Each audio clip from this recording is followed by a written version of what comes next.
প্রিয় ভাই ও বোনেরা, এমন কিছু জিকির আছে যা মুখে উচ্চারণ করতে কয়েক সেকেন্ড লাগে, কিন্তু আল্লাহ সুবহানাহু তাআলার কাছে তার ওজন, তার মূল্য আসমান ও জমিনের চেয়েও দামি। বলুন না সুবহানাল্লাহ। হ্যাঁ প্রিয় ভাই ও বোনেরা, এমন তিনটি জিকির আজ আমরা জানব, যা প্রিয় নবীজি সাল্লাল্লাহু আলাইহি সাল্লাম নিজে আমাদেরকে শিখিয়ে গিয়েছেন। এই জিকিরগুলো নিয়মিত করলে একদিকে যেমন গুনাহ মাফ হয়, অন্যদিকে জান্নাতে বিশেষ মর্যাদা লাভ হয়। তাই ভিডিওটি মনোযোগ দিয়ে শেষ পর্যন্ত দেখুন, কারণ প্রতিটি জিকিরের সাথে থাকছে কোরআন ও হাদিসের সহি রেফারেন্স সহ। আপনি জানলে বুঝবেন কেন এগুলো এত গুরুত্বপূর্ণ। আপনার কাছে ছোট্ট একটি অনুরোধ, এই ভিডিওতে একটি লাইক দিন, কমেন্ট বক্সে আলহামদুলিল্লাহ লিখে আমাদের এই দিন প্রচারের ছোট্ট প্রচেষ্টাকে উৎসাহিত করুন। আপনার সম্মতি ও কৃতজ্ঞতা প্রকাশ করুন, আর শিকুন নূর চ্যানেলটি সাবস্ক্রাইব করে রাখুন। চলুন তাহলে শুরু করা যাক। প্রথম জিকিরটি হলো আস্তাগফিরুল্লাহ। আমি আল্লাহ তাআলার কাছে ক্ষমা প্রার্থনা করছি। স্বয়ং রাসূলুল্লাহ সাল্লাল্লাহু আলাইহি সাল্লাম, যিনি নিষ্পাপ ছিলেন, তিনিও প্রতিদিন বহুবার ইস্তিগফার করতেন। সহিহ বুখারী শরীফে হযরত আবু হুরায়রা রাদিয়াল্লাহু তাআলা আনহু থেকে বর্ণিত, রাসূলুল্লাহ সাল্লাল্লাহু আলাইহি সাল্লাম বলেছেন, আল্লাহর কসম, আমি প্রতিদিন 70 বারও বেশি আল্লাহ তাআলার কাছে ইস্তিগফার করি। এবং তার নবীজি সাল্লাল্লাহু আলাইহি সাল্লাম আরও বলেছেন, হে মানুষ, তোমরা আল্লাহর কাছে তওবা করো, কেননা আমি নিজেও দিনে 100 বার তার কাছে তওবা করি। বলুন সুবহানাল্লাহি ওয়া বিহামদিহি। প্রিয় ভাই বোনেরা, আমাদের নবী বিশ্ব নবী, নবীদের নবী, যাকে সৃষ্টি না করলে আল্লাহ তাআলা দুনিয়া আসমান জমিন কিছুই সৃষ্টি করতেন না। নবীরা হলো নিষ্পাপ, বেগুনাহ, মাসুম। সে নবীজি যদি প্রত্যেক দিন 70 বারও বেশি আল্লাহ তাআলার কাছে তওবা ইস্তিগফার করতে পারে, আমাদের মতো গুনাহগার বান্দাদের কতবার ইস্তিগফার করা দরকার একটু চিন্তা করুন, একটু ভাবুন। আমরা যেদিকে তাকাই শুধু গুনাহ আর গুনাহ। প্রতিটি সেকেন্ডে, প্রতিটি মুহূর্তে আমরা গুনাহের কাজ করি, কিন্তু আল্লাহ তাআলার কাছে ক্ষমা চাই না, ইস্তিগফার পাঠ করি না। এই জন্য আমি বলবো, আপনি হাঁটতে, চলতে, উঠতে, বসতে যখনই গুনার কাজ হয়ে যাবে, যখনই স্মরণ হবে, আমরা সব থেকে ছোট ইস্তিগফার আস্তাগফিরুল্লাহ, আস্তাগফিরুল্লাহ, আমরা ইস্তিগফারটি পাঠ করব। যদি ইস্তিগফার পাঠ করতে পারি, আল্লাহ সুবহানাহু ওয়া তাআলা আমাদের জীবনের গুনাহগুলো মাফ করে দিবেন, আমাদের রিজিকে বরকত দিবেন, আমাদের অভাব অনটন দূর হয়ে যাবে। এই কথা বলেছেন স্বয়ং আল্লাহ তাআলা পবিত্র কুরআনুল কারীমের মধ্যে। প্রিয় ভাই বোনেরা, এছাড়াও রাসূলুল্লাহ সাল্লাল্লাহু আলাইহি সাল্লাম আর একটি বিশেষ ইস্তিগফার শিখিয়েছেন, যাকে সাইয়্যিদুল ইস্তিগফার বলা হয়। এই সাইয়্যিদুল ইস্তিগফারকে বলা হয় ইস্তিগফারের সর্দার। হাদিসে বর্ণিত সহিহ বুখারী শরীফে এসেছে, রাসূলুল্লাহ সাল্লাল্লাহু আলাইহি সাল্লাম বলেছেন, যে ব্যক্তি দীর্ঘ বিশ্বাসের সাথে দিনে অর্থাৎ সকালে এই সাইয়্যিদুল ইস্তিগফার একবার পাঠ করবে, সে যদি সন্ধ্যা হওয়ার আগেই মৃত্যুবরণ করে, তাহলে সে জান্নাতি হবে। সুবহানাল্লাহি ওয়া বিহামদিহি। একইভাবে সে যদি রাতে এটি একবার পাঠ করে, সকাল হওয়ার আগে যদি মৃত্যুবরণ করে, তাহলে সেও জান্নাতি হবে। সুবহানাল্লাহি ওয়া বিহামদিহি। কত ছোট আমল, কত বিশাল প্রতিদান। বলুন না সুবহানাল্লাহ। এটাই হলো আল্লাহ তাআলার রহমত। এই জন্য সকাল সন্ধ্যায় আমরা সাইয়্যিদুল ইস্তিগফারটি একবার পাঠ করব। সাইয়্যিদুল ইস্তিগফারটি হলো, আল্লাহুম্মা আনতা রাব্বি লা ইলাহা ইল্লা আনতা খলাকতানি ওয়া আনা আবদুকা ওয়া আনা আলা আহদিকা ওয়া ওয়া'দিকা মাস্তাতা'তু আউযু বিকা মিন শাররি মা সানা'তু আবুউ লাকা বিনি'মাতিকা আলাইয়া ওয়া আবুউ লাকা বিযামবি ফাগফিরলি ফাইন্নাহু লা ইয়াগফিরুয যুনুবা ইল্লা আনতা। এটাই হলো সেই সাইয়্যিদুল ইস্তিগফার। প্রিয় ভাই বোনেরা, এজন্য যতবার সম্ভব আপনি দিনে আস্তাগফিরুল্লাহ, আস্তাগফিরুল্লাহ কাজের ফাঁকে ফাঁকে, হাঁটার সময়, ঘুমানোর আগে, ঘুম থেকে ওঠার পর আপনি পাঠ করবেন। সকাল সন্ধ্যা একবার এই সাইয়্যিদুল ইস্তিগফার পাঠ করার চেষ্টা করবেন। আমরা যদি এইভাবে আমল করতে পারি, নবীজিকে অনুকরণ করে নবীজির সুন্নতি আমলগুলো করতে পারি, ইনশাআল্লাহ এই আমলগুলোই, ছোট ছোট আমলগুলোই কাল কিয়ামতের ময়দানে আমাদের নাজাতের ওসিলা হবে ইনশাআল্লাহ। এবং নবীজির কথা অনুযায়ী আমরা মৃত্যুবরণ করার সঙ্গে সঙ্গে আল্লাহ তাআলা জান্নাতের মেহমান হয়ে যেতে পারবো ইনশাআল্লাহ। আল্লাহ তাআলা আমাদের সবাইকে সকাল সন্ধ্যায় সাইয়্যিদুল ইস্তেগফার এবং আস্তাগফিরুল্লাহ এই ছোট্ট ইস্তেগফারটি বেশি বেশি পড়ার তৌফিক দান করুন। হে আল্লাহ, প্রিয় ভাই বোনেরা, দ্বিতীয় জিকিরটি হলো লা ইলাহা ইল্লাল্লাহ, আল্লাহ ছাড়া কোনো সত্য ইলাহ নেই। এটি ইসলামের কালিমায়ে তৈয়িবা, তাওহীদের মূল ঘোষণা, যা দিয়ে একজন মানুষ ইসলামে প্রবেশ করে।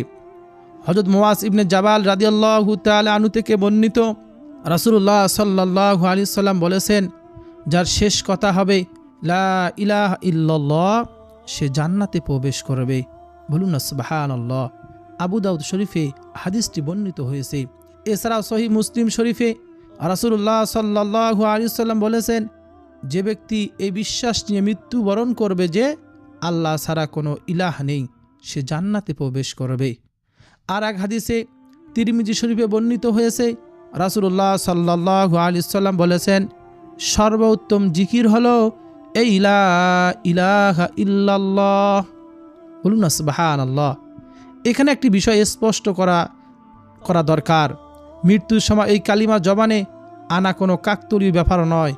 যে ব্যক্তি সারা জীবন এই কালিমার সাথে সম্পর্ক রাখে, নিয়মিত ওই কালিমা জিকির করে, তার জবানে এতে অভ্যস্ত হয়ে যায়, ফলে আল্লাহর রহমতে শেষ মুহূর্তে মৃত্যুর সময় এই কালিমা তার মুখে চলে আসার সম্ভাবনা বেড়ে যায়। বলুন সুবহানাল্লাহ। এই জন্য উলামায়ে কেরাম বলেন, বেশি বেশি লা ইলাহা ইল্লাল্লাহ জিকির করার অভ্যাস গড়ে তোলা উচিত আমাদের, যাতে এটি আমাদের হৃদয়ে জবানের সাথে মিশে যায়। এই জন্য দিনে 100 বার এই কালিমা লা ইলাহা ইল্লাল্লাহ বেশি বেশি জিকির করা আমরা চেষ্টা করব। যদি জিকির করতে পারি তাহলে আমাদের শেষ কথা হবে এই লা ইলাহা ইল্লাল্লাহ, আর যার শেষ কথা হবে লা ইলাহা ইল্লাল্লাহ সুবহানাল্লাহি ওয়া বিহামদিহি। প্রিয় ভাই বোনেরা, এই লা ইলাহা ইল্লাল্লাহ শ্রেষ্ঠ জিকিরটি আমরা বেশি বেশি করব ইনশাআল্লাহ। আমরা প্রতিদিন কতই না কথা বলি, অথচ এমন কিছু ছোট বাক্য আছে, মৃত্যু এমন একটি সত্য যা থেকে কারো নিস্তার নেই। আল্লাহ তাআলা পবিত্র কুরআনুল কারীমের মধ্যে বলেন, কুল্লু নাফসিন যায়িকাতুল মাউত, প্রত্যেক প্রাণীকে মৃত্যুর স্বাদ গ্রহণ করতে হবে। আমরা জানি না কবে, কোথায়, কিভাবে আমাদের মৃত্যু হবে, কিন্তু আমরা এতটুকু নিশ্চিত করতে পারি যেন প্রতিদিনের জীবনে আমাদের জবান আল্লাহর জিকিরে সিক্ত থাকে। কারণ মানুষ যেভাবে বাঁচে প্রায় সেইভাবে মৃত্যুবরণ করে, আর যেভাবে মৃত্যুবরণ করে সেভাবেই কিয়ামতের দিন উঠবে। তাই মৃত্যুর জন্য প্রস্তুতি নেওয়া আর জান্নাত অর্জনের সহজ পথ খুঁজে নেওয়া, এটাই একজন মুমিনের সবচেয়ে চিন্তার বিষয় হওয়া উচিত। রাসূলুল্লাহ সাল্লাল্লাহু আলাইহি সাল্লাম আমাদের এমন কিছু জিকির শিখিয়ে গিয়েছেন যেগুলো আমল করা কঠিন নয়, কিন্তু প্রতিদান বিশাল। বলুন না সুবহানাল্লাহ। এই জন্য এই জিকিরটি আমরা বেশি বেশি করব। তৃতীয় গুরুত্বপূর্ণ জিকিরটি হলো দরুদ শরীফ পাঠ করা, অর্থাৎ প্রিয় নবীজি সাল্লাল্লাহু আলাইহি সাল্লামের প্রতি দরুদ ও সালাম পাঠ করা। রাসূলুল্লাহ সাল্লাল্লাহু আলাইহি সাল্লাম হাদিসের মধ্যে বলেছেন, যে ব্যক্তি আমার প্রতি একবার দরুদ শরীফ পাঠ করবে, আল্লাহ সুবহানাহু ওয়া তাআলা তার উপর 10টি রহমত বর্ষণ করবেন, তার 10টি গুনাহ ক্ষমা করে দিবেন। তার মর্যাদা, প্রিয় ভাই বোনেরা, একটু চিন্তা করুন, একবার দরুদ শরীফ পাঠ করার বিনিময়ে 10টি রহমত আপনার উপর নাজিল হবে, 10টি গুনাহ মাফ হবে, 10 ধাপ মর্যাদা আল্লাহ তাআলা বাড়িয়ে দিবেন। আমরা যদি প্রত্যেক দিন 100 বার দরুদ শরীফ পাঠ করতে পারি, আমাদের উপর 1000টি রহমত আল্লাহ তাআলা নাজিল করবেন, 1000টি গুনাহ মাফ করে দিবেন, 1000 মর্যাদা আল্লাহ সুবহানাহু ওয়া তাআলা বাড়িয়ে দিবেন। বলুন না সুবহানাল্লাহ। কত ছোট আমল, কত বড় প্রতিদান। এটা অবশ্যই আমরা দরুদ শরীফ পাঠ করব। তিরমিজি শরীফে বর্ণিত আছে, রাসূলুল্লাহ সাল্লাল্লাহু আলাইহি সাল্লাম বলেছেন, কিয়ামতের দিন আমার সবচেয়ে নিকটবর্তী হবে সেই ব্যক্তি যে আমার প্রতি সবচেয়ে বেশি দরুদ শরীফ পাঠ করেছে। বলুন না সুবহানাল্লাহ। এছাড়াও ইবনে মাজাতে বর্ণিত আছে শুক্রবার দিন বেশি বেশি দরুদ শরীফ পাঠ করার নির্দেশ দেওয়া হয়েছে, কারণ সেই দিন নবীজি সাল্লাল্লাহু আলাইহি সাল্লামের কাছে সরাসরি দরুদগুলো পৌঁছায় দেওয়া হয়। বলুন না সুবহানাল্লাহ। এজন্য প্রতিদিন সকাল সন্ধ্যায় 100 বার করে দরুদ শরীফ পাঠ করার চেষ্টা করা উচিত। বিশেষ করে জুমার দিনে অথবা রাতে বেশি বেশি দরুদ শরীফ পাঠ করা সুন্নাহ। এছাড়াও দোয়া করার আগে ও পরে দরুদ শরীফ পাঠ করলে দোয়া কবুল হওয়ার সম্ভাবনা বেড়ে যায়। এটাও হাদিস দ্বারা প্রমাণিত। প্রিয় ভাই বোনেরা, সব থেকে ছোট দরুদ হলো সাল্লাল্লাহু আলাইহি ওয়াসাল্লাম, আমরা সকলেই পারি। আর সব থেকে শ্রেষ্ঠ দরুদ, মর্যাদাপূর্ণ দরুদ হলো দরুদ ইব্রাহিম। আমরা নামাজে তাশাহুদের পরে যে দরুদটি পড়ে থাকি, চলুন একবার দরুদ শরীফটি শুনে আসি। আর 10টি রহমত, 10টি গুনাহ মাফ, 10 ধাপ মর্যাদা আল্লাহ তাআলার কাছে বাড়িয়ে নেই। দরুদ শরীফ পাঠ করবেন মনোযোগ দিয়ে, নবীজির প্রতি মহাব্বত এবং ভালোবাসা নিয়ে শুনবেনও, খুব মহাব্বত ভালোবাসা নিয়ে। দরুদ শরীফটি হলো আল্লাহুম্মা সাল্লি আলা মুহাম্মাদিন ওয়া আলা আলি মুহাম্মাদ কামা সাল্লাইতা আলা ইব্রাহিম ওয়া আলা আলি ইব্রাহিম ইন্নাকা হামিদুম মাজিদ। আল্লাহুম্মা বারিক আলা মুহাম্মাদ ওয়া আলা আলি মুহাম্মাদ কামা বারাকতা আলা ইব্রাহিম ওয়া আলা আলি ইব্রাহিম ইন্নাকা হামিদুম মাজিদ। এটাই হলো দরুদ ইব্রাহিম। প্রিয় ভাই বোনেরা, যারা মনে করেন তাদের দোয়া কবুল হচ্ছে না, দোয়ার শুরুতে এই দরুদ শরীফ পাঠ করা অভ্যাস গড়ে তুলুন। এটি দোয়া কবুলিয়তের অন্যতম কারণ হিসেবে বিবেচিত হবে। আর যারা রাসূলুল্লাহ সাল্লাল্লাহু আলাইহি ওয়াসাল্লামের প্রতি ভালোবাসা প্রকাশ করতে চান, তাদের জন্য দরুদ শরীফের চেয়ে সহজ সুন্দর কোনো মাধ্যম নেই। হাদিসে এসেছে দোয়া কবুলিয়তের জন্য, ইবাদত কবুলিয়তের জন্য দরুদ শরীফ অবশ্যই আমাদের পাঠ করতেই হবে। আমরা যদি দোয়া শুরুর আগে আল্লাহ তাআলার প্রশংসা, নবীর প্রতি দরুদ পাঠ না করে দোয়া করি, হাদিসে এসেছে সেই দোয়া আসমানে ঝুলন্ত অবস্থায় থাকে, আরশ আজিম পর্যন্ত পৌঁছায় না। এজন্য প্রত্যেকটি ইবাদতের পাশে এবং দোয়া করার আগে অবশ্যই আমাদেরকে দরুদ শরীফ পাঠ করতে হবে। প্রিয় ভাই বোনেরা, সকাল সন্ধ্যায় কমপক্ষে 10 বার করে দরুদ শরীফ পাঠ করব। মোনাজাতের আগে দরুদ শরীফ পাঠ করব। যে আমলে করি না কেন আমলের আগে পরে দরুদ শরীফ পাঠ করব ইনশাআল্লাহ। প্রিয় ভাই বোনেরা, তারপর জিকিরটি একটু দীর্ঘ, কিন্তু এর প্রতিদান আরও বিস্ময়কর। তা হলো লা ইলাহা ইল্লাল্লাহু ওয়াহদাহু লা শারীকা লাহু লাহুল মুলকু ওয়া লাহুল হামদু ওয়া হুয়া আলা কুল্লি শাইইন কাদির। এই কালিমার প্রতিটি অংশের গভীর অর্থ আছে। লা ইলাহা ইল্লাল্লাহু ওয়াহদাহু লা শারীকা লাহু দিয়ে আমরা আল্লাহর একত্ববাদ ঘোষণা করি। লাহুল মুলকু দিয়ে স্বীকার করি যে সমস্ত রাজত্ব ও কর্তৃত্ব একমাত্র তার। ওয়ালাহুল হামদু বলে সমস্ত প্রশংসা তারই প্রাপ্য। আর ওয়া হুয়া আলা কুল্লি শাইইন কাদির দিয়ে ঘোষণা করি তিনি সকল কিছুর উপর সর্বশক্তিমান। বলুন না সুবহানাল্লাহ। সহিহ বুখারী শরীফে ও মুসলিম শরীফে বর্ণিত আছে, নবীজি বলেছেন, যে ব্যক্তি দিনে 100 বার এই কালিমা পড়বে তার জন্য 10 জন গোলাম আজাদ করার সমান সওয়াব দেওয়া হবে। তার আমলনামায় 100টি নেকি লেখা হবে, 100টি গুনাহ মুছে দেওয়া হবে। আর সেদিন সন্ধ্যা পর্যন্ত তার জন্য শয়তান থেকে সুরক্ষা হিসেবে কাজ করবে। বলুন না সুবহানাল্লাহ। 10 জন গোলাম, সেই জামানায় 10 জন গোলাম আজাদ করার কত সওয়াব, কত কঠিন কাজ ছিল প্রিয় ভাই বোনেরা। এমনকি হাদিসে আরও বলা হয়েছে, যেদিন তার চেয়ে উত্তম আমলকারী আর কেউ হতে পারবে না, শুধুমাত্র সেই ব্যক্তি ছাড়া যে তার চেয়ে বেশি পাঠ করেছে এই কালিমাটি।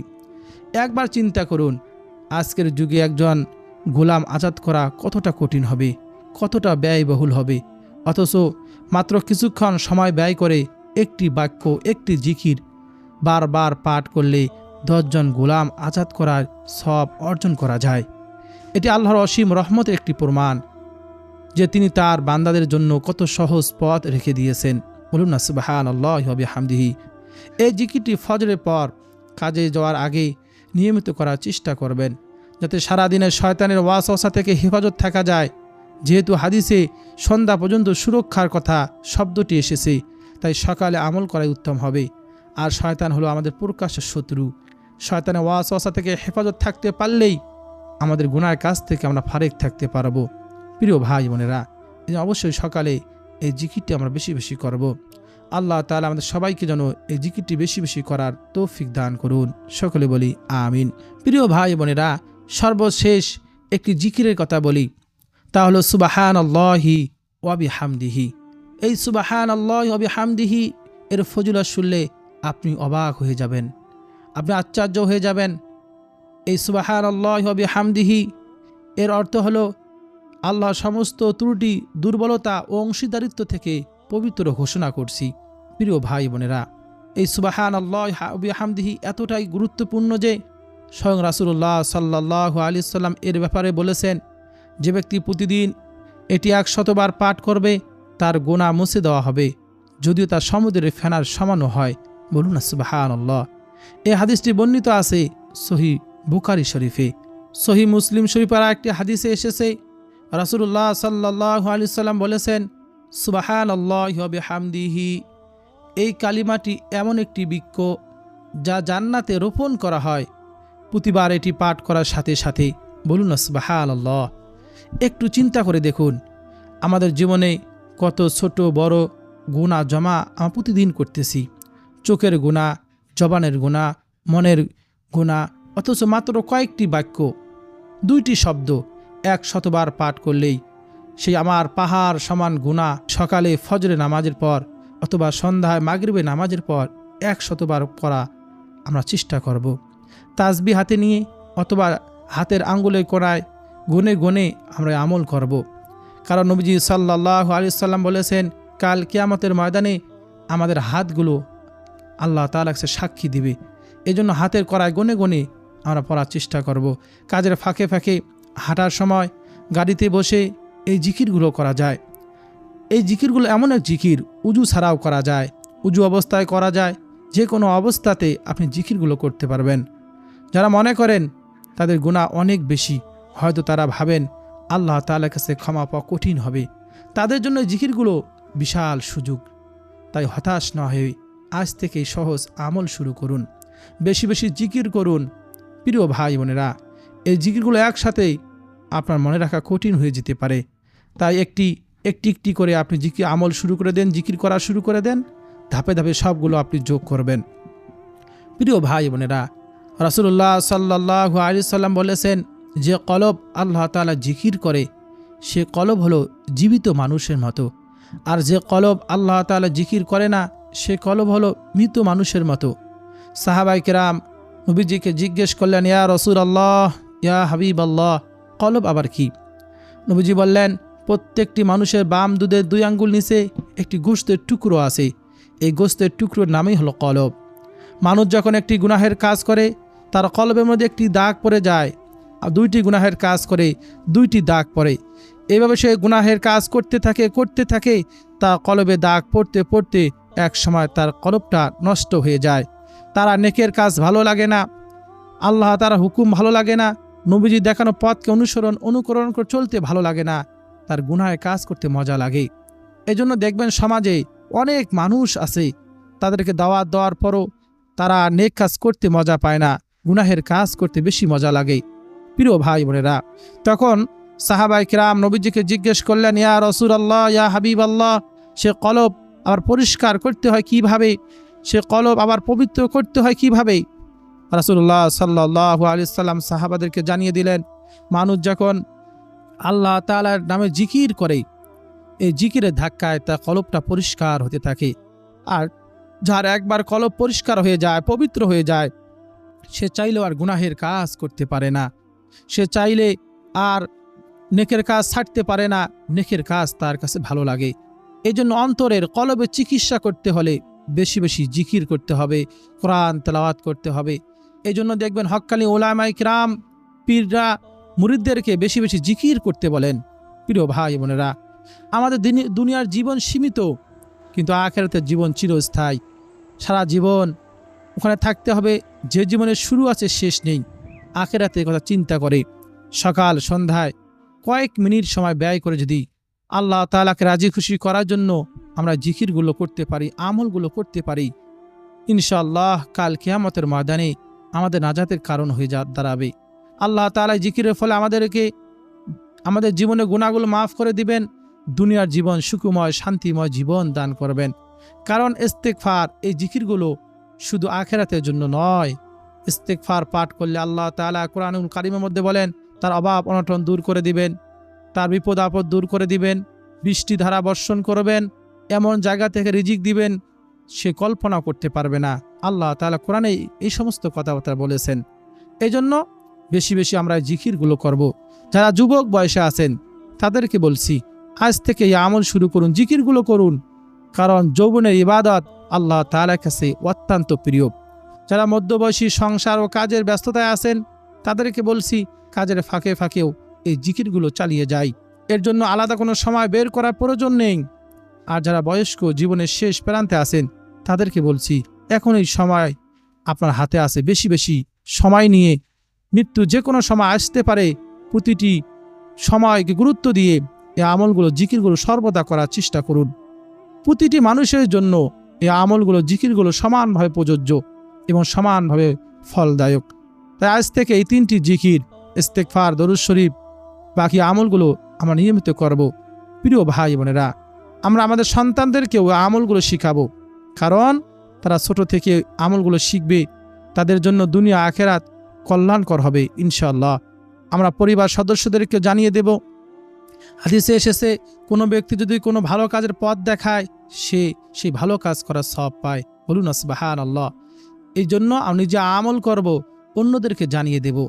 প্রিয় ভাই বোনেরা, ভিডিওটি যদি আপনার কাছে ভালো লাগে, আপনার উপকারে আসে, অবশ্যই এই ভিডিওতে একটি লাইক দিবেন এবং কমেন্ট বক্সে আলহামদুলিল্লাহ লিখে আপনার সম্মতি ও কৃতজ্ঞতা প্রকাশ করবেন।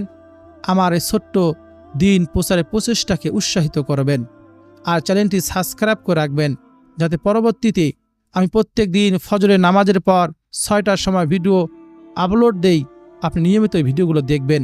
দেখলে হবে কি, আপনি আমলগুলো জানলেন, জিকিরগুলো ফজিলত জানলেন, আপনার মনে হবে আমি তো এই আমলটি জানি, এই ফজিলত জানি, আজকে আমলটি করি। এইভাবে জানা থাকলে আমল করা যায়, না জানা থাকলে কোনো আমল হয় না। প্রিয় ভাই বোনেরা, অবশ্যই আমল করা নিয়ত দেখবেন। যদি আমল করা নিয়ত দেখেন, আপনার এই সময়টুকুও কাল কিয়ামতের ময়দানে নাজাতের কারণ হবে। আল্লাহ সুবহানাহু ওয়া তাআলা আমাকে এবং আপনাকে, হে আল্লাহ, আমরা উভয়কে আমাদের এই আমলগুলো করার তৌফিক দান করুন। 5 ওয়াক্ত নামাজ, নবীজিকে অনুকরণ করে চলার তৌফিক দান করুন।